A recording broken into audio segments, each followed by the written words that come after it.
I put my shorts on backwards and don't drink anymore, so this is just a joke. I freeze it and eat it like a popsicle.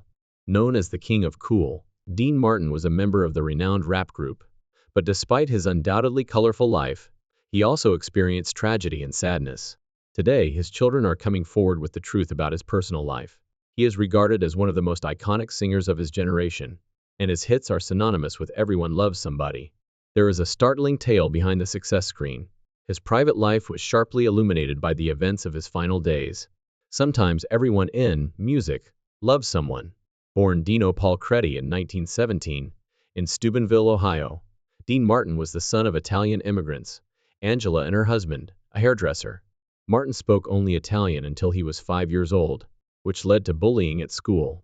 It's unclear if this had an impact on his mental health, but the future singer eventually left school at 16. He tried to persuade his son to enroll in a hairdresser school after he left school, but Martin had other ideas. The inexperienced performer tried his hand at characters like a heroin dealer, a dairy farmer, a gas joker, and even a professional boxer at one point. Martin was injured in a boxing match, and later worked as a blackjack dealer in a bar. After hearing his voice, he started making fun of his coworkers by singing. Martin eventually resigned his job and began climbing the ranks after Ernie Mackay gave him a position on the team. Martin started his. When he was 17, he started performing in nightclubs in Ohio with Ernie Mackay. In 1938, he was hired by Sammy Watkins of Cleveland, with whom he started touring under the name Dino Martins. A few years later, he finally adopted his now famous moniker, but changing his name wasn't all Martin did. He also created a lot of his personality. In fact, because of his boxing background, the singer had to pay Lou Costello to perform a nasal plastic of a broken nose. In terms of club performances, it appears that Martin's Phil Harris, a man who built his career on the stereotypes of an inebriated female drinker, took over the talent for singing songs and drinking whiskey at the same time in the late 1950s. He said, "Scots and carrot juice." I asked him why, and he replied, "I get drunk, but I see good. But I want to say one thing in all seriousness. I feel bad for you people, because when you wake up in the morning, that's as good as you're going to feel all day." Gregarious, according to DSOT News, the singer told Oriana Fassi in 1967 that he usually acted quietly in social situations because he didn't speak English well. In 1946, Dean Martin's career really took off after he began working with Jerry Lewis. The two started incorporating each other into their stage shows after meeting at a nightclub party, and the following year they began making movies together. In 1950, they honored local theaters across the country with the Colgate Comedy Hour program. Martin and Lewis worked on 16 films between 1949 and 1956. But despite their success, there was growing tension behind the camera, and Martin felt that Lewis had too much control over their work. In July 1956, Martin started working without his comedy partner, and they played their final show together. Ending all ties, "You'll Sing Bella While the Bells Ring, Tip, Tip, Tip, Tip" will be played as a Gly F by Bravo Hearts. Frank Sinatra, a friend of Martin and Lewis, attempted to arrange a People magazine called The Reconciliation on screen in 1976. Uncomfortable. And the two didn't decide to patch things up until 1987, when Martin's oldest son, Dean Paul Martin Jr., passed away. Lewis attended the burial. After leaving the comedy duo, Martin went back to work on his solo voice career before moving to Las Vegas. He began his career performing with the well-known rap group Hollywood Click, which featured Peter Lawford, Sinatra, Frank Joey Bishop, and Sammy Davis Jr. The Rat Pack has transitioned from Vegas concerts to joint appearances in motion pictures, portraying an incredible existence full of opulent ladies and alcohol. For more than 40 years, Sinatra and Martin remained friends, singing on stage, filming, and even bringing families together in Palm Springs, Los Angeles. However, a year after Martin's son passed away in 1987, his connection with Sinatra deteriorated as he struggled to deal with the loss.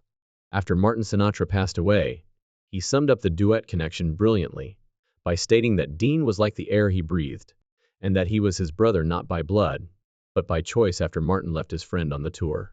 After Dean Martin joined the Rat Pack in the late 1950s, he began to live a life surrounded by the glitz and glamour of Hollywood's elite. Humphrey Bogart and his wife Lauren Baker were members of the original Rat Pack, which made secret claims that they advised against staying up late drinking excessively, laughing uncontrollably, and caring what other people thought of you. As comedian Tom Dreon told The Portal, who performed in front of Sinatra, if Old Blue Eyes demanded that everyone from the rat herd go to the party before dawn, the entire group would go except for Martin. What role did Martin play? Martin was regarded as the greatest party maker.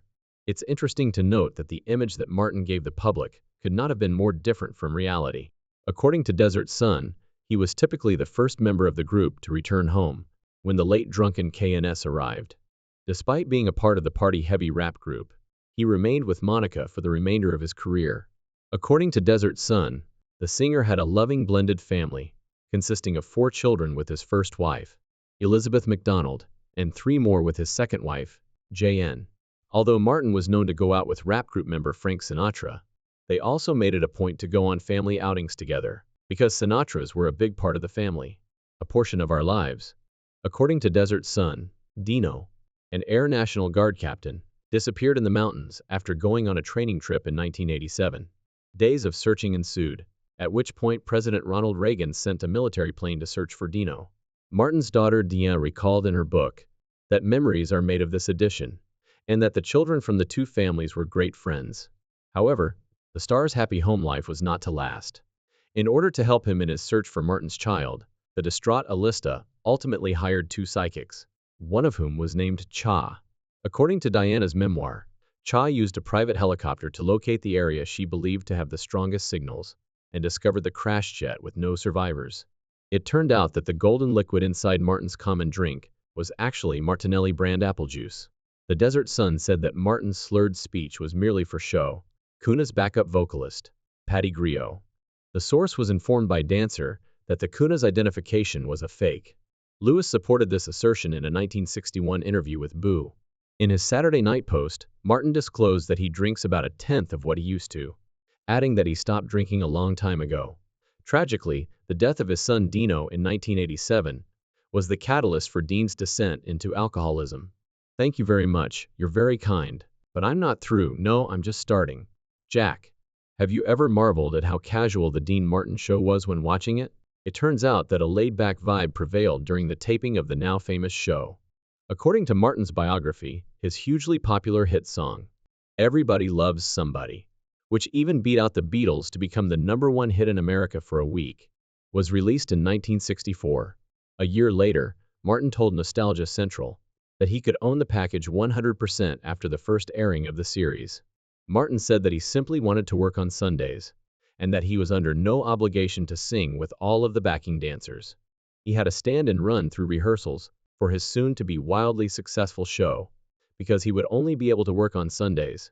According to Desert Sun, unless there was a football game on television, Martin occasionally used his dressing room monitor to watch the practice. The Dean Martin Show attracted an incredible 40 million viewers, ranging from 1,965 to. The entertainer once questioned why this show's a hit in 1974, and the answer was that it's me up there on the television. It's not a fake, it's me, the king of rock and roll. Elvis Presley had a tense relationship with his predecessors, the big band crooners. For instance, Frank Sinatra, who was notorious for disliking rock and roll, allegedly claimed in a newspaper that rock was fake and phony, adding that it was sung by Creedus Goons, according to Last Train to Memphis. In reality, Sinatra didn't receive the credit he deserved until the two performed together in 1960. Considering that Dean Martin and his rap group member were practically best friends, it would surprise you to learn that Elvis was still influenced by the King of Cool. He even sang Martin's popular song, I Don't Care If the Sun Don't Shine, in 1954. According to Penn State York, Martin was one of Elvis Presley's singing idols in the early 1950s. In fact, at a concert where his idol was present, Elvis performed Martin's Everybody Loves Somebody.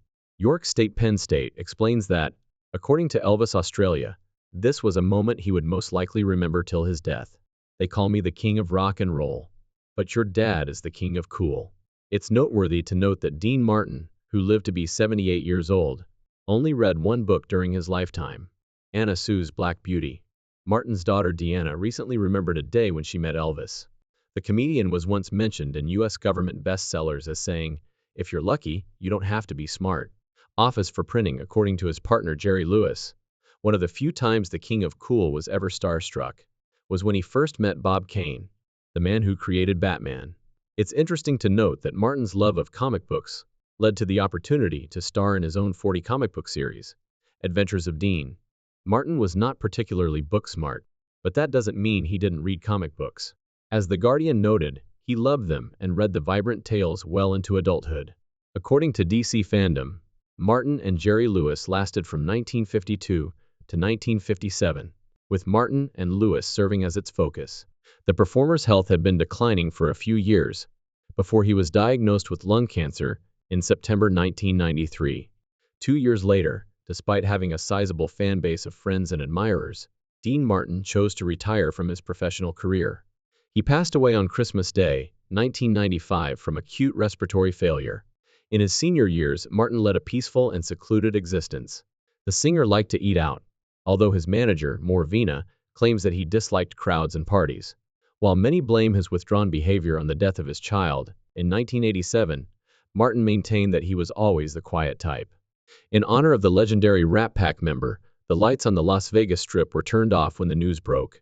Naturally, his close friend Frank Sinatra made a heartfelt public statement, saying, "There will always be a special place in my heart and soul for Dean," according to the Los Angeles Times.